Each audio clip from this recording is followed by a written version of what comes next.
Eu queria aproveitar então e jogar, falando em ex-Jovem Pan, o nosso colega Marco Antônio Villa. Está sendo processado por mim. Olha só, a cassação de Deltan Dallagnol pode dar celeridade à CPI do abuso de autoridade. A Oeste apurou que até o momento o requerimento tem 138 assinaturas e o TSE, a cassação do deputado Deltan Dallagnol, pelo TSE, gerou uma força-tarefa nos bastidores em prol da assinatura para a Comissão Parlamentar de Inquérito por Abuso de Autoridade.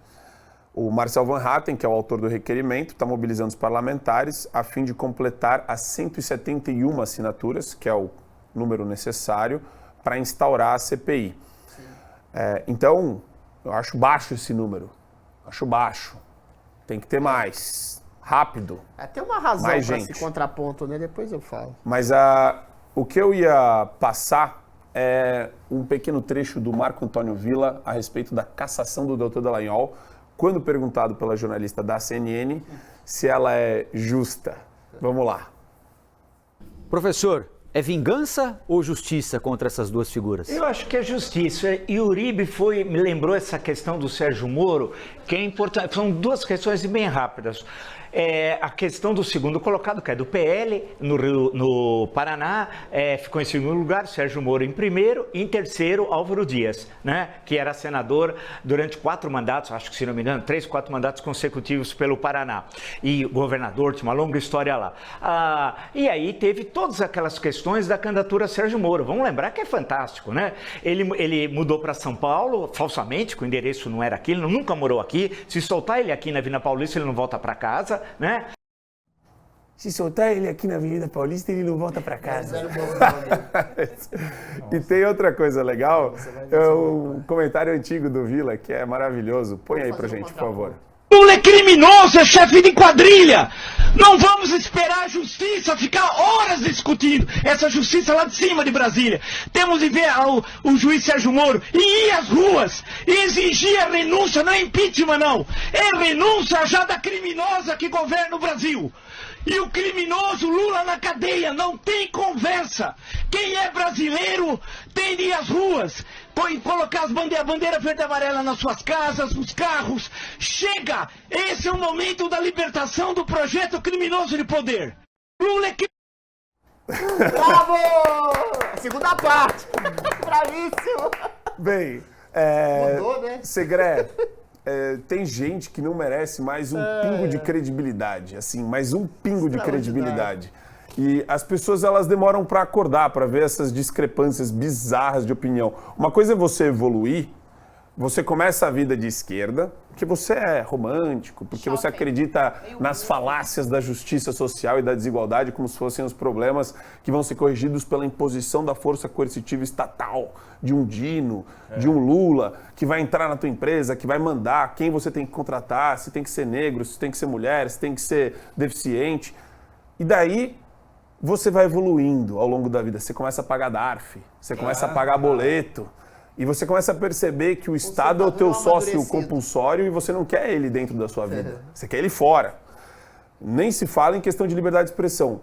Mas isso que a gente acabou de ver... É a involução. É a involução. O Benjamin Button, ele está voltando a se tornar um adolescente louco, lunático, de esquerda, tópico, militante, marxista. Isso é mudança de opinião por circunstâncias. Mas não, tudo bem, claro, eu tô sendo poético aqui, porque eu acho que essa mudança aí tá cacifada. Tem algum interesse por detrás disso.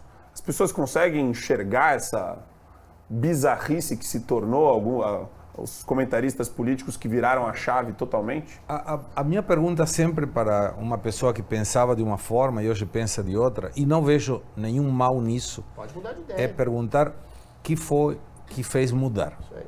Se a questão eu me toquei que tudo isso que eu falava a respeito do Lula estava errado porque o Lula não foi condenado, não estive preso, foi uma apreciação pessoal, e muitos temos apreciações pessoal, e estava errada. Então agora passo a defendê-lo porque me sinto em dívida moral com essa pessoa. Mas não foi o caso. Tem várias pessoas que, de alguma maneira, e não é somente no Brasil, eles criticavam uma forma de política ou uma forma de políticos e agora não somente não o criticam, senão que defendem. E quando você pergunta para eles qual foi o motivo pelo qual ele mudou de posição, a resposta não é clara. E aí é onde vem essa dúvida, dizer qual foi o fator motivador que fez essa mudança.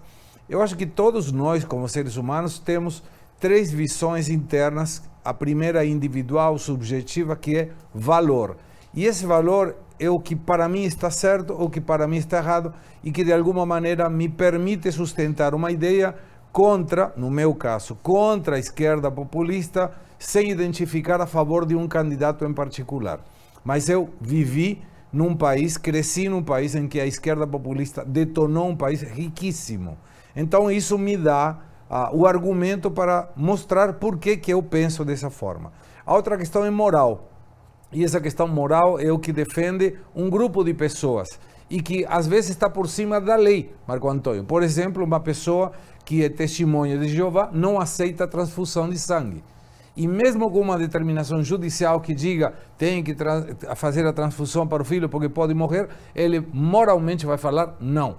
Moral, por exemplo, é uma questão acima da lei, num conceito criminoso em que se algum dos membros da gangue eles contrariam uma determinação, eles são diretamente assassinados. E por quê? Ou, por exemplo, o estuprador que entra numa cárcel, numa prisão, e poderá ser estuprado mesmo pelo delito que ele cometeu. É moral por cima da lei. E a outra questão é uma questão ética, em que ninguém reclama. É tudo tácito, é tudo explícito, é o que todos nós sabemos que isso está certo ou está errado perante a sociedade. O que vai mudando nas pessoas é o valor, que é subjetivo e é individual. E a dúvida sempre pergunta, né? Por que essa pessoa que era tão contra agora é tão a favor? E sempre a gente supõe que são questões econômicas ou de sobrevivência. Eu sei. Você quer que eu te dê a resposta? Se quiser. No caso do Vila, no caso de tantos outros. A questão que se coloca é a seguinte. É a circunstância de dinâmica de poder. Esses comentaristas que eventualmente ficaram contra o Bolsonaro e acharam que o Bolsonaro conspurcava a ideia de uma direita liberal conservadora, se colocaram contra ele e contra Lula e perderam relevância. Foram pro ostracismo, como o Vila foi, em alguma medida, ou em total medida. E aí eles quiseram voltar à cena e às luzes, sendo ungidos por uma grande mídia que, numa oposição eventual ao Lula, poderiam ter as luzes. Só que está muito recente. O governo está sendo desastroso e é um governo de uma crônica de uma morte anunciada. Porque o Lula disse que ia destruir a economia com as medidas que ele falou que ia adotar, que a gente já elencou aqui, né? Então, esses comentaristas voltaram a essa grande mídia, como a gente já disse aqui também, num passado recente. Essa grande mídia absorveu essa direita isentona, ou chapatênis, ou direita lulista, como se transformou o Vila. Mas a gente está vendo aí a contradição completamente esquizofrênica dele. Um homem que pedia a prisão imediata de Lula, um homem que fazia apologia ao Sérgio Moro, como juiz herói da nação, ele disse isso de maneira clara e ostensiva, e agora diz que a eventual cassação ou mesmo prisão de Sérgio Moro e a cassação colocada de Deltan Dallagnol são justas. Ou seja, isso não é uma simples mudança de opinião, isso não é uma simples maturidade invertida ou nova percepção da realidade. Isso é venda de consciência para ter as luzes e o holofote de uma grande mídia que permite unicamente e exclusivamente o discurso de uma direita permitida. Eu estou particularmente processando o Marco Antônio Villa. E a história dele comigo é muito curiosa. A época que eu fui cancelado, que eu fiz um tchau na televisão, que eu dei 200 outras vezes, que eu fiz um discurso veemente contra o nazismo e fui colocado como nazista por aqueles que quiseram me cancelar, o Villa chegou na Rede Cultura, na TV Cultura, e disse que eu fiz um discurso pró-nazista. Gente, o Villa é um historiador, é um intelectual. Ele vive de perceber a realidade, de assistir a realidade. Ele não assistiu o programa. Ele não viu o programa. Em nome de uma partidarização do pensamento, em nome de uma fisiologia oportunista para atacar aqueles que eles acham que são bolsonaristas, que são direitistas, que são fascistas, que não se adequam à sua ideia ideal de uma direita liberal limpinha, eles são capazes de cortar cabeças. Eles são capazes de cortar não só a minha cabeça, mas de cortar a cabeça daqueles que ontem eles proclamavam herói. Isso não é, Marco Antônio, a percepção de uma mudança de um ideário, de percepção da realidade. Isso é falta de caráter. E aí entra exatamente no escopo do meu comentário anterior. A CNN e outras empresas da grande mídia absorvem apenas e exclusivamente esse tipo de direita. Eu me dou bem com o Joel Pinheiro da Fonseca, mas o Joel Pinheiro da Fonseca não é um homem de direita. É um homem que fez campanha ostensiva, exclusiva para Luiz Inácio Lula da Silva, para a esquerda, para o pior da esquerda. Assim como o Marco Antônio Villa fez campanha pelo impeachment da Dilma, pela prisão do Lula, falava dia e noite, noite e dia, que Lula era um bandido, que o petismo era uma quadrilha. E agora faz loas a Lula. Isso não é mudança de opinião, isso é a adequação de um discurso a interesses financeiros e de vaidade. Infelizmente, da própria grande mídia e desses articulistas, desses comentaristas que vendem a alma em nome de vaidade e de interesses financeiros. E aí, Geisiane? E essa alma vendida? Você acha que os isentões, eles ainda sobreviverão muito tempo com essa prática? Porque eu vejo o isentão ganhando muita força, principalmente agora, impressionante. E tem gente que fala pra mim, pô, CNN tem o Marco Antônio Villa. O cara confunde antipetismo com direita. E o antipetista lá... Ele é pró-petista então, hoje eu sei, total. o antipetista dos 6 anos atrás, hoje ele virou uma espécie de assessor de imprensa do Lula. Ele, o Reinaldo Azevedo. O Reinaldo Azevedo, cara, se você vê o da coisa na Band News, te dá azia, O Reinaldo estava defendendo a proibição das piadas ontem, você acredita? Te dá surreal. azia. E o cara... E aí entra a importância das pessoas, por isso que a gente fala muito da importância de fazer palestra pelo Brasil inteiro, defendendo os valores e princípios conservadores, porque se as pessoas têm isso consolidado, elas não são enganadas por esses caras. Principalmente quando um cara fala, eu sou de direita, a tendência das pessoas é se juntar e defender. Se o cara tem empatia, se o cara é um cara simpático, legal, se comunica bem, só que você consegue ser facilmente enganado por esses oportunistas de plantão. Né? Lembra do Alexandre Frota? Lembra da Joyce Hasselman? É tudo um bando de gente que quer poder só. Esse pessoal não está interessado na pauta de princípios e valores. Isso aí.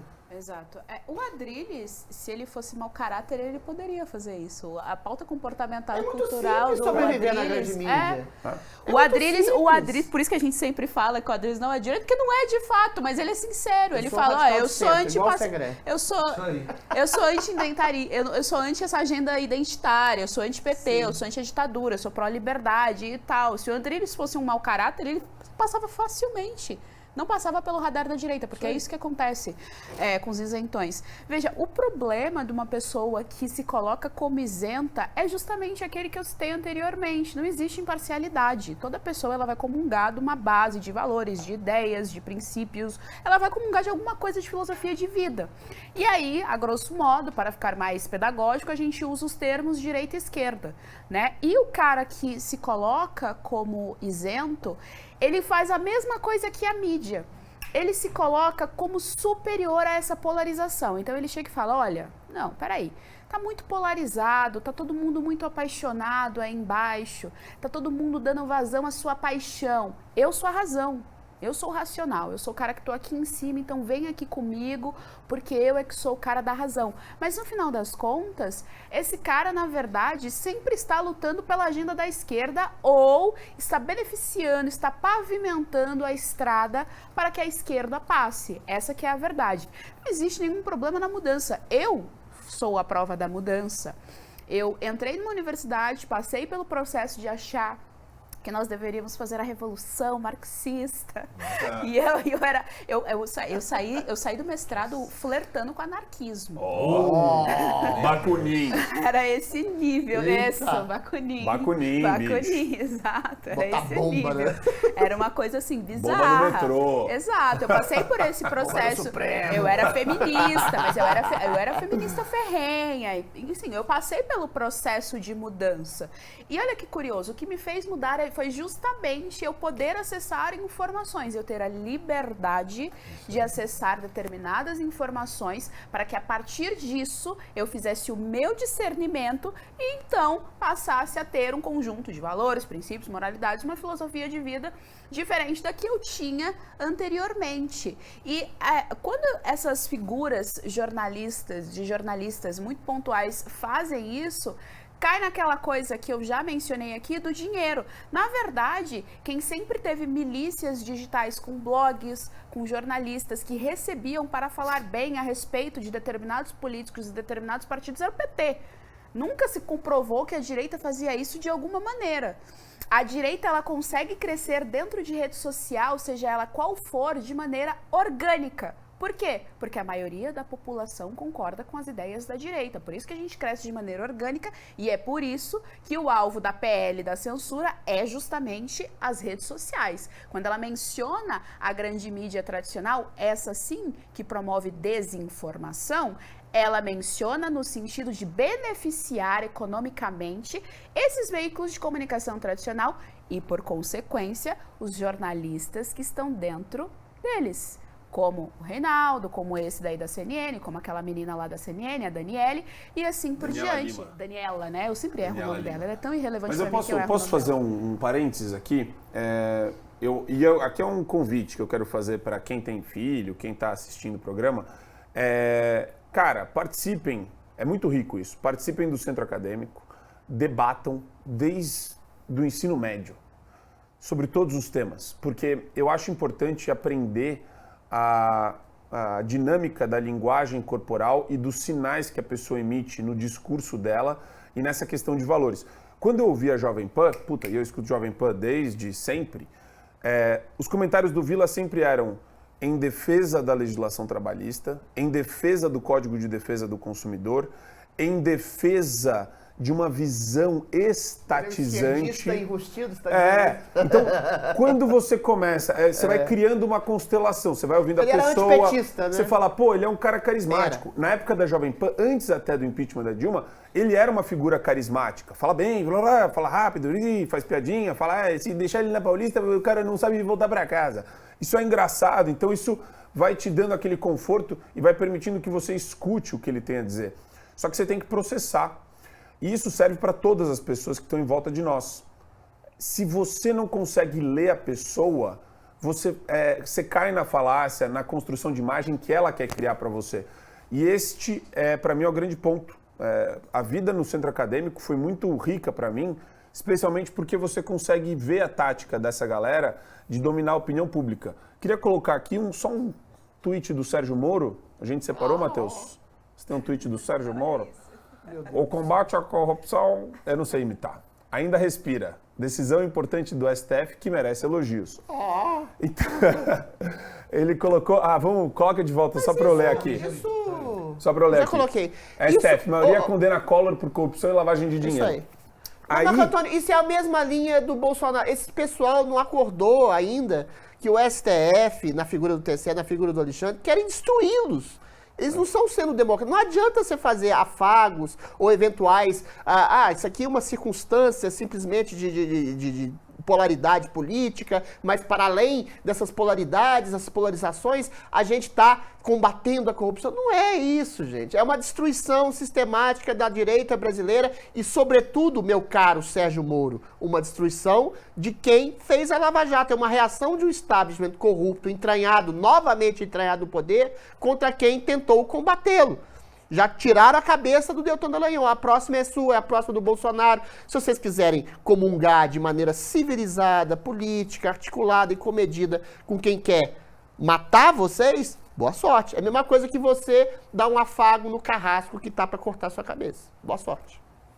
O que você acha do Sérgio Moro? Não, eu gosto dele. Eu conheci ele pessoalmente, conversei com ele. É um trabalho importante, mas... Gosto dele. Tá gosto da posição dele. Eu lembro de algumas coisas, por exemplo, do Sérgio Moro, quando, na época, o Bolsonaro era deputado, encontrou com ele no aeroporto e ele não quis ter um contato muito próximo. O Bolsonaro e eu perguntei para o Sérgio Moro, ele esteve em Buenos Aires, no Colégio de Advogados, como se fosse a OAB de lá, e eu tive a oportunidade de participar dessa entrevista. E perguntei por que ele não tinha aceito o cumprimento do Bolsonaro. E ele me respondeu, porque eu não sei se pelas questões futuras da Lava Jato eu teria que investigá-lo.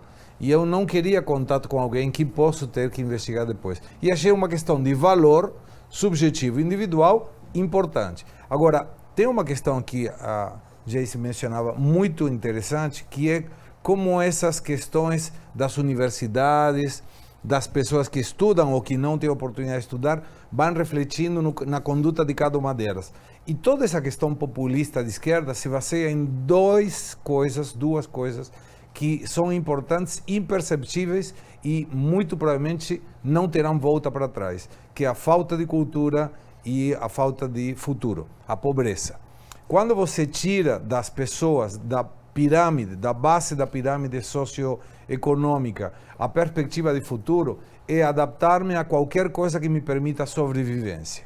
E aí é ajuda social, Bolsa Família, me dá uma migalha que pelo menos eu já sei que hoje eu vou ter alimento, amanhã eu vejo. E a outra questão é a falta de cultura. O discurso da esquerda é muito a favor da educação. Mas quando você vê isso na prática, você observa, inclusive pelos indicadores, não somente locais e não internacionais, que em todos os países que conduzem governamentalmente a esquerda, esses índices tendem a diminuir. Então, não precisa saber para aprovar, para passar de ano. Não tem problema se você não vá. Isso por quê? Porque se eu tenho gente ignorantes, e eu não estou sendo pejorativo, que ignora de determinados assuntos, é muito mais fácil de convencer que a minha verdade é melhor que a deles. Tem ministro que foi citado na Lava Jato, o Benedito Gonçalves. Sim, claro. Que era missão dada, missão cumprida. O Benedito vale Gonçalves, para lembrar. quem não O do sabe, Tapinha. é o artífice da cassação do Dallagnol. E é o que falou missão dada, missão cumprida para Alexandre O de que é Moraes. interessante também nessa questão é que o Twitter está circulando uma foto em que o Collor está com o Bolsonaro. Mas E por isso ele que é foi o condenado. único que foi Vamos ser condenado. sinceros. Ou seja, Quem é se parte do ele- Bolsonaro não, é condenado, E pega o é perseguição raciocínio. Veja, política. se estamos nós três sendo acusados do mesmo crime, vocês dois são libertados e eu sou condenada, a minha condenação contradiz a liberdade de vocês dois. A condenação em si já contradiz isso. E aí Só o Moro... aspecto político está sendo E aí condenado. A o gente tem que ter Moro, bastante claro. ele tem inclusive uma oportunidade, mais uma vez a direita tem a oportunidade nas mãos de fazer uma boa manchete com um fato legítimo mas, que aconteceu Gisele, dada a realidade, e o cara não faz. Mas é por isso que eu falo sobre a importância da gente ter um viés crítico e não tonto de olhar para o Moro e falar, cara, esse cara não tem a menor capacidade de liderar nada. Não, ele tá no tem Senado. que colocar as coisas nos devidos Ele lugares. só está no Senado. Ele vai é um ser arrastado... importante juiz na história da Lava Jato, mas como esquece. político ele é inábil. Esquece. A questão é essa. Ele, como senador, vai ser arrastado por alguma liderança do Senado. Ele é politicamente Ele vai inábil. agir... Ele deu todos os sinais aqui. Putz, eu estou falando isso já. Você tem que ler os sinais. Ciro Nogueira no pânico. Esse é uma raposa. Uma raposa. Chamava o Bolsonaro de fascista. Adapta às circunstâncias. Depois foi lá, pá, juntou. Virou bolsonarista. Virou bolsonarista. É. Raposa, macaco velho. Raposa, sabe o que é raposa em Brasília? Raposa é você, marinheiro de primeira viagem, chega em Brasília. Ai, agora eu vou ser senador. Vamos fazer a pauta propositiva. Seremos uma oposição construtiva. Você já chegou lá, bicho? Renan Calheiros e companhia tem 30 dossiês seus. 30. Se bobear, o cara já colocou escuta em você. É isso. O jogo é sujo. É baixo. E se você se O cara adapta ao deve jogo, você já pagar a perdeu. mulher para ficar chavecando os caras, para tentar criar algum tipo de factoide, Meu medo era manchete. esse. Sabe? Vocês têm noção de quanta prostituta tem em Brasília? E eu não digo só os políticos prostitutos. Eu tô falando prostituta, prostituição. Então, cara, não é um jogo simples esse. É isso. Você vê a declaração do Moro, é típica declaração de freira no prostíbulo. Ele não tá entendendo nada do que tá acontecendo ali em volta.